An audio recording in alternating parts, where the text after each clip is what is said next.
오늘 우리에게 주시는 하나님의 말씀은 예레미야 32장 16절부터 25절까지의 말씀입니다.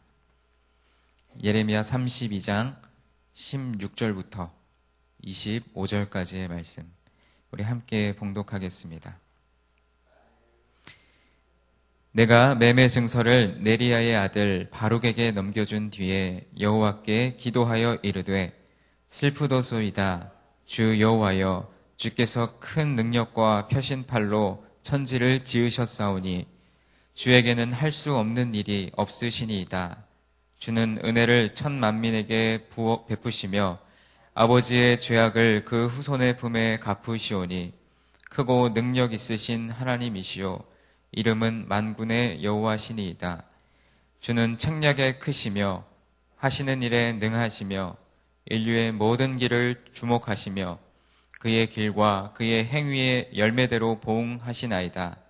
주께서 애굽 땅에서 표적과 기사를 행하셨고 오늘까지도 이스라엘과 인류 가운데 그와 같이 행하사 주의 이름을 오늘과 같이 되게 하셨나이다. 주께서 표적과 기사와 강한 손과 펴신 팔과 큰 두려움으로 주의 백성 이스라엘을 애굽 땅에서 인도하여 내시고 그들에게 주시기로 그 조상들에게 맹세하신 바 젖과 꿀이 흐르는 땅을 그들에게 주셨으므로 그들이 들어가서 이를 차지하였거늘 주의 목소리를 순종하지 아니하며 주의 율법에서 행하지 아니하며 무릇 주께서 행하라 명령하신 일을 행하지 아니하였으므로 주께서 이 모든 재앙을 그들에게 내리셨나이다. 보옵소서, 이 성을 빼앗으려고 만든 참호가 이 성에 이르렀고 칼과 기근과 전염병으로 말미암아 이 성이 이를 치는 갈대아인의 손에 넘긴 바 되었으니 주의 말씀대로 되었음을 주께서 보시나이다. 주 여호와여, 주께서 내게 은으로 밭을 사며 증인을 세우라 하셨으나 이 성은 갈대아인의 손에 넘기신 바 되었나이다.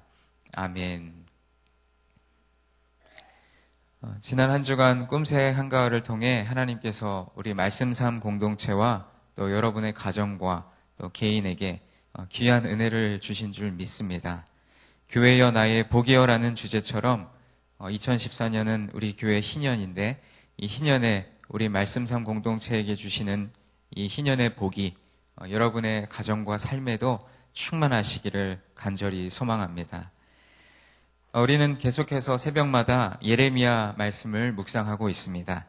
오늘 우리가 읽은 이 본문 말씀을 나누기 위해 그 앞에 해당되는 32장 1절부터 15절의 말씀을 잠시 다시 살펴보겠습니다. 예레미야 선지자는 유다와 시드기야의 멸망을 예언했다는 이유 때문에 왕의 궁중에 있는 시위대 뜰에 갇혔습니다. 하나님은 갇혀있는 예레미야에게 조카 하나멜이 와서 땅을 팔 것이라고 말씀해 주십니다. 하나님의 말씀대로 하나멜이 와서 땅을 팔려고 하자 예레미야는 이 모든 일이 하나님의 말씀인 줄로 믿고 은 70세겔을 주고 그 땅을 사게 됩니다. 다른 사람들은 예레미야의 행동을 이해할 수 없었을 것입니다. 나라가 무너지는 판국에 땅을 사는 것이 무슨 유익이 있다는 것입니까? 그러나 예레미야에게는 분명한 확신이 있었습니다. 비록 지금은 포로로 잡혀가고 모든 것이 끝나는 것 같지만 하나님은 그의 계획하심 안에서 유다를 다시 회복시키실 것이라는 확신이었습니다. 훗날 하나님은 유다 백성들이 다시 고국으로 돌아왔을 때 그 땅을 유업으로 물려주실 것입니다. 하나님의 말씀을 믿음으로 받아들인다 하더라도 때로는 그것이 무익하고 또 미래가 없을 것 같이 느껴질 때도 있습니다. 그러나 하나님은 고통 가운데서도 기쁨을 주시는 분이시며 무모해 보이는 상황 속에서도 소망과 미래를 허락하시는 분이신 줄 믿습니다. 어려운 일들 앞에서도 온전히 하나님의 음성에 귀 기울여 보시기 바랍니다. 하나님의 계획은 언제나 선하시기 때문입니다. 오늘 하루도 하나님께서 이루실 일들을 기대하며 하나님을 온전히 신뢰하는 복된 날이 되시기를 간절히 소망합니다. 이제 다시 오늘 우리가 함께 읽은 본문 말씀으로 돌아오겠습니다. 16절 말씀에서 매매 증서가 나오는데, 이 매매 증서는 구입자, 그 땅을 구입하는 자가 보관하게 되는 사본 계약서, 계약서 사본을 말합니다. 이스라엘의 토지 매매 그 규례를 한번 살펴보면, 이스라엘에서 토지를 매매할 때는 일반적으로 계약서는 두 부를 작성했습니다. 그 중에 한 부는 원본이 되고 또 다른 한 부는 사본이 됩니다.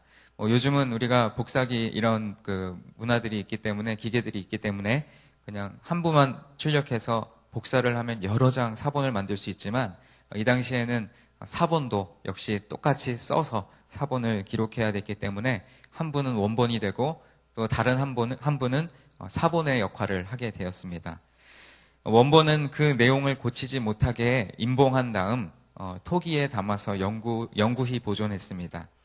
반면 이 사본 역할을 하는 한 분은 언제든지 열람이 가능하도록 임봉을 생략하고 구매자가 그것을 소지하게 되었습니다.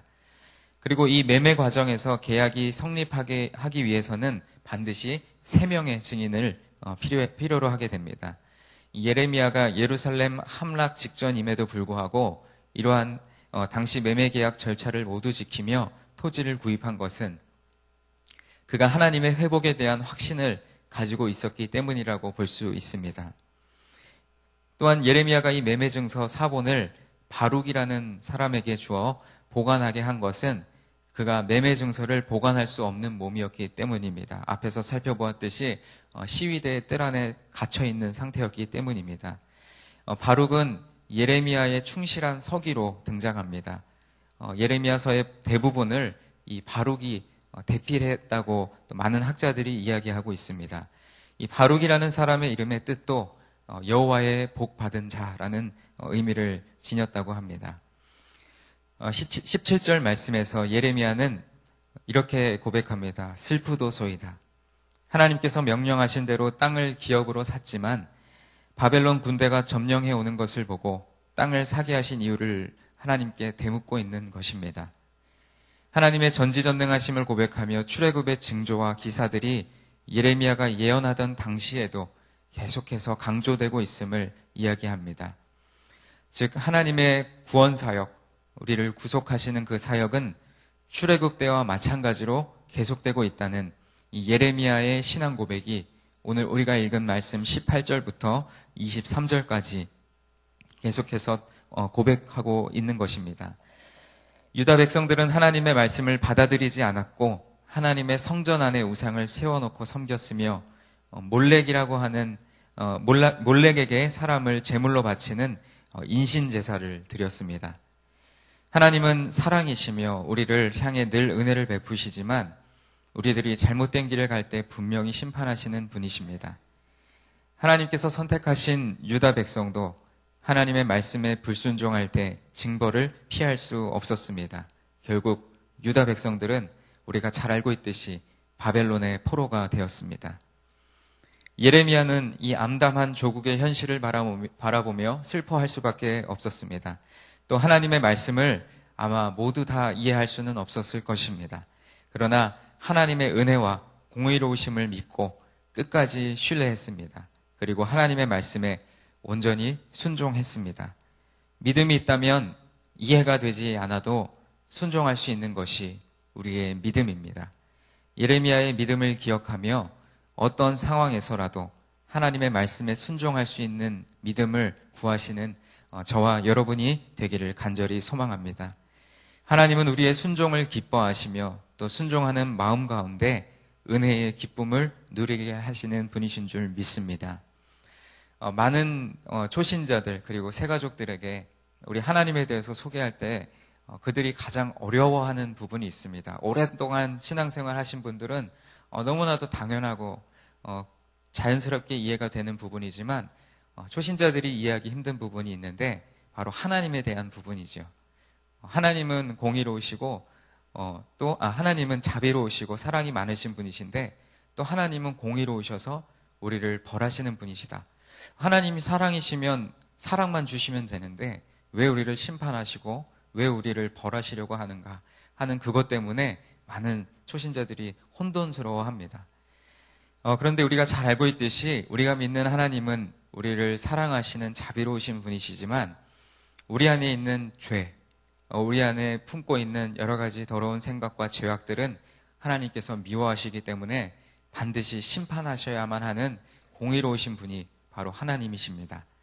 그래서 하나님은 우리를 사랑하시지만 또 우리의 죄는 미워하시기 때문에 우리를 반드시 벌하셔야만 하는 그 문제, 어떻게 보면 좀 아이러니한 그 문제를 우리가 믿는 예수 그리스도를 통해서 해결하여 주신 분이십니다. 그렇기 때문에 예레미야는 하나님은 분명히 우리 유다 백성을 사랑하시고 또 자비로우신 분이시기 때문에 반드시 우리를 회복시키실 것이라는 믿음의 확신을 가지고 있었고, 또 그렇기 때문에 지금 당하고 있는 여러 가지 어려움과 고난 가운데 또 바벨론의 포로가 되게 하시는 하나님의 심판 가운데서도 좌절하지 않고 낭망하지 않을 수 있었던 것, 그리고 많은 사람들이 볼 때 부질없고 무모한 짓이라고 생각했던 이 땅을 사는 일, 이것을 통해서 예레미야는 하나님의 사랑과 또 하나님의 회복하심이 반드시 이스라엘 백성에게 임할 것이라는 믿음이 있었습니다.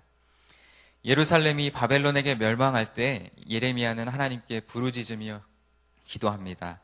천지를 창조하시고 또 이스라엘 백성들을 애굽으로부터 해방시켜 선조들에게 약속하신 말씀을 이루신 하나님의 말씀에 그 말씀에 청종하지 않은 이스라엘 백성의 불순종으로 인해서 이 땅을 이제 갈대아인에게 넘겨줌을 탄식하며 기도하고 있습니다. 하나님의 말씀을 청종하고 따르지 않았던 이스라엘 백성에게 내려지는 바벨론을 통한 진노는, 그리고 그 심판은 이스라엘 백성들에게 하나님의 살아계심과 하나님이 현존하심을 다시 일깨워주기 위한 피할 수 없는 하나님의 선택이셨습니다. 그들의 민족에게 행하신 기사와 이적을 어려서부터 조상 대대로 배우고 익혔으면서도 그들은 또다시 범죄하고 또다시 우상을 숭배하고 하나님의 말씀에 귀를 기울이지 않았기 때문에 더욱이 하나님의 심판에 대한 선지자들의 경고를 듣지 않고 오히려 그들을 핍박한 것은 한마디로 매를 번다는 표현처럼 처절한 끝이 보이지 않는 고통을 통한 하나님의 심판인 것입니다. 우리의 삶의 모습도 마찬가지인 것 같습니다. 하나님의 은혜를 경험하고 정말 좌절과 낭만과 어려움 가운데 나를 구원하신 하나님의 그 은혜에 감사해서 늘 하나님의 말씀에 순종할 것 같았지만 그것이 지나고 시간이 흐르면서 또 내 삶이 편안해지고 내 삶에 어려움이 없어지고 기도의 제목들이 한 가지 한 가지 줄어가면서 우리는 또다시 범죄하게 되고 또다시 하나님 이외의 것들을 섬기게 되는, 그것을 바라보게 되는 우리들의 연약함이 바로 오늘 말씀에 등장하는 이 이스라엘 백성들과 다를 것이 없다라고 여겨집니다. 하나님은 우리에게 항상 회복의 징표, 다시금 하나님의 사랑을 베푸실 것이라는 징표를 이스라엘 백성들에게 세우십니다. 예레미야에게 땅을 사라고 하신 것은 어찌 보면 인간적인 생각으로는 이해가 되지 않습니다. 왜냐하면 바벨론에게 침략당하면 이 땅의 모든 것이 바벨론의 것이 되는데 친척의 땅을 예레미야에게 사라고 명하신 이 일은 사람의 생각과 방법으로는 도무지 이해가 되지 않는 것이지요. 그러나 그것은 벌써 하나님이 징계 이후에, 심판 이후에 다시 회복하여 주실 것을 믿었고 이미 그것을 하나님은 예레미야 선지자를 통해서 약속하셨기 때문입니다. 하나님은 인자하시고 자비로운 분이심을 믿습니다. 우리가 항상 뉘우치고 회개하여 다시금 하나님의 품 안에서 살기를 원하시는 분이 바로 우리가 믿는 하나님이십니다. 나라가 망하는 마당에 예레미야에게 땅을 사라고 명하시는 하나님이 이해되지 않지만 그대로 행한 후에 곧바로 하나님께 기도하는 예레미야. 우리의 삶 속에서도 현재 납득이 되지 않는 상황 속에서 계속해서 하나님께서 예레미야에게 하신 것처럼 말씀하고 계신데 우리가 듣지 못하는 것이 있지는 않은지 오늘 한번 그것을 생각해 보았으면 좋겠습니다. 불가능을 가능케 하시는 전지전능하신 하나님께서 믿음으로 순종하고 살아가는 우리들이라면 무조건 말이 안 되는 상황이라 할지라도 하나님의 크신 계획과 또 증표를 삼으시기 위한 것이 아닌가 생각해보고 다시금 그 하나님의 자비하심과 사랑에 우리가 믿음을 둘 수 있는 오늘 하루가 되기를 간절히 소망합니다. 오늘 이 새벽에 하나님 전에 나오신 여러분, 여러분이 처해 있는 상황에서 혹시 도무지 내 상식으로는 내가 살아온 인생의 경험으로는 이해되지 않는 일들을 혹시 하나님께서 여러분에게 요구하고 있지는 않으십니까? 그리고 그 이해되지 않는 상황을 계속해서 믿음을 가지고 꾹꾹 참으면서 그것을 추진해 가고 계시지는 않습니까? 오늘 말씀에서 예레미야에게 하나님이 예레미야의 상식으로는 이해할 수 없는 일을 요구하셨지만 그 뒤에 이루실 일을 바라보며 그 말씀에 순종하며 나아갔던 것처럼 우리도 또한 오늘 하루를 살아갈 때 하나님께서 내게 기도 가운데 말씀하시는 것, 그리고 말씀 묵상하는 가운데 내게 요구하시는 것이 도무지 내게 주시는 말씀 같지 않고 이것은 내가 실천할 수 없을 것 같은, 믿음으로 순종하기 어려울 것 같은 말씀이 때로는 우리에게 들려올지라도 그 말씀을 믿음으로 순종하며 묵묵히 그 순종의 길을 걸어갈 때 반드시 하나님께서 우리가 생각지도 못한 크고 비밀한 일들을 우리의 삶 가운데, 여러분의 삶 가운데 이루시는 선하신 주님을 고백하는 오늘 하루가 되기를 간절히 소망합니다. 제가 기도하겠습니다. 우리의 삶의 모든 순간순간을 인도하시는 하나님 아버지, 우리가 새벽마다 예레미야의 말씀을 계속해서 묵상하고 있습니다. 오늘 말씀에서 예레미야에게 바벨론의 포로가 될 것을 분명히 알았고 또 이미 그러한 징조가 보이고 있는 상황 속에서 그 땅을 사라고 명하신 하나님의 말씀에 순종하였던 예레미야처럼 우리의 생각과 우리의 기준과 우리의 경험으로 바라보면 될 것 같지 않고 부정적인 것 같은 여러 가지 일들 가운데서 우리는 그저 하나님의 선하심, 하나님의 섭리, 하나님의 인도하심과 계획을 묵묵히 바라보며 순종하는 믿음의 사람들이 다 되게 하여 주옵소서. 어려움과 또 고난 가운데서도 우리를 심판하시고 벌하시는 분으로만 우리 하나님이 계시는 것이 아니라 우리 하나님은 반드시 우리를 사랑하시고 또 우리를 향하여 늘 은혜 베푸시기를 원하시는 자비로우신 분이시기 때문에 반드시 우리를 회복시키실 것이라는 믿음, 우리가 삶의 현장 가운데서 겪고 있는 어려움과 고통 가운데서도 좌절하지 않고 낭망하지 않을 수 있는 것은 반드시 그 뒤에 이어질 하나님의 축복을 바라보기 때문인 줄로 믿습니다. 오늘 이 새벽에 하나님 전에 나와 예배하며 또 기도의 제목을 가지고 하나님 앞에 아뢰는 모든 우리 성도님들의 기도가 바로 하나님의 뜻을 이루어가는 기도가 되길 원합니다. 우리의 뜻과 우리의 생각과 우리의 계획이 아닌 하나님의 섭리와 하나님의 계획하심과 하나님의 인도하심을 따르는 순종의 삶이 되도록 축복하여 주시옵소서. 이후의 시간에 우리에게 주시는 여러 가지 기도의 제목을 끌어안고 하나님 앞에 간절히 기도할 때 하나님께서 우리의 기도를 들으시고 응답하여 주시되 하나님의 뜻 가운데 모든 기도가 응답되게 하여 주옵소서. 오늘도 우리를 세우시고 또 우리의 기도를 들으시는 하나님께 감사드리며 예수 그리스도의 이름으로 기도드리옵나이다. 아멘. 오늘은 공동기도문 말씀3운동 온세계 선교에 대한 기도를 서로 교독하며 기도하겠습니다. 성경의 중심 가르침 말씀3운동 온세계 선교의 비전은 주님이 말씀3 공동체 성락 성결교회에 주신 명령임을 믿습니다. 이 소명을 사명으로 받아 순명하여 이루도록 우리를 이끌어 주옵소서.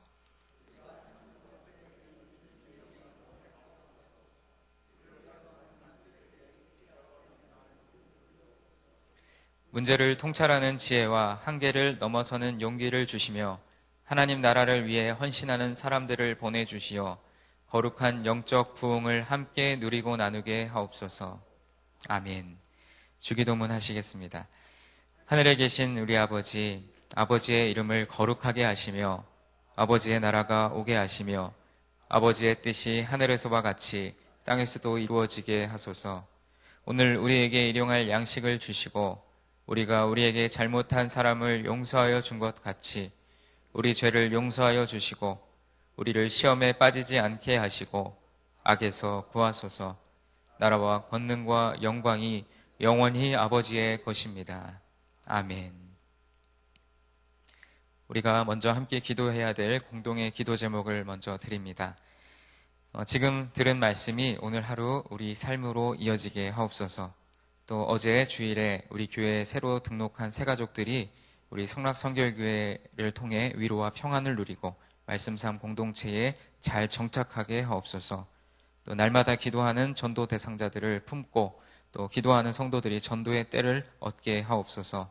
담임 목사님과 원로 목사님 또 부교육자님들의 영육을 강건하게 하옵소서. 또 국내외적으로 정치 사회적 대립과 갈등이 사라지고 평화가 임하게 하옵소서. 이어서 한 가지 장례 광고를 전해드립니다.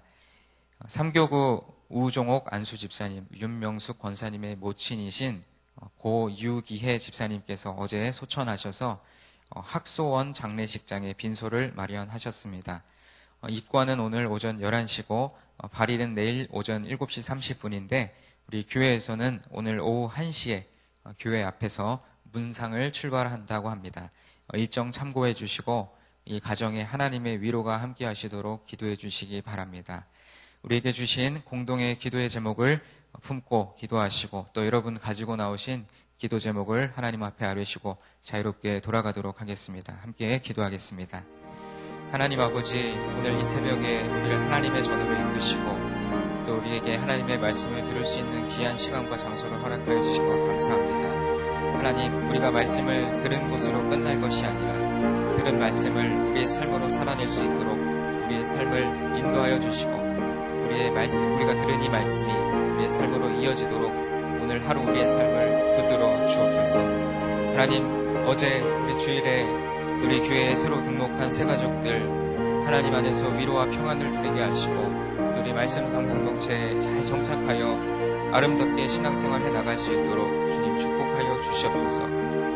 계속해서 우리가 품고 기도하고 있는 전도 대상자들 하나님께서 우리 성도들의 기도를 들어주시고 전도 대상자들을 품고 기도할 때마다 하나님 반드시 전도의 때를 얻게 하여 주옵소서. 하나님께서 허락하실 그 전도의 때를 그 기회를 우리가 잘 포착하고 선용할 수 있도록 도와주옵소서. 또한 아버지 하나님, 우리 교회에 세우신 담임 목사님 그리고 원로 목사님 또 부교육자들을 위하여서 기도합니다.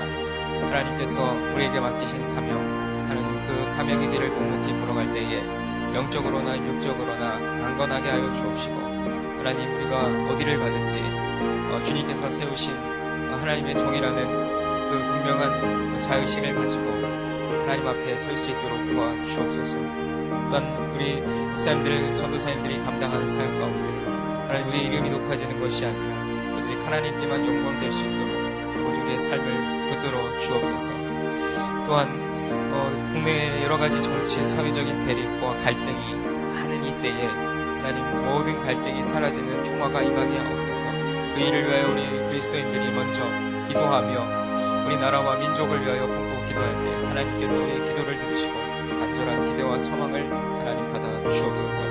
또한 오늘 장례를 당한 가정, 또 우리 삼교구 목회자와 성도들이 또 문상하며 또 그들의 마음을 위로할 것인데 하나님, 그 자리 가운데 하나님 함께 하셔서 모든 장례의 절차 가운데 하나님 그 유급 유족들의 마음을 위로하시고 또 함께 조문하며 위로하는 성도들에게도 권면의 마음을 허락하여 주옵소서.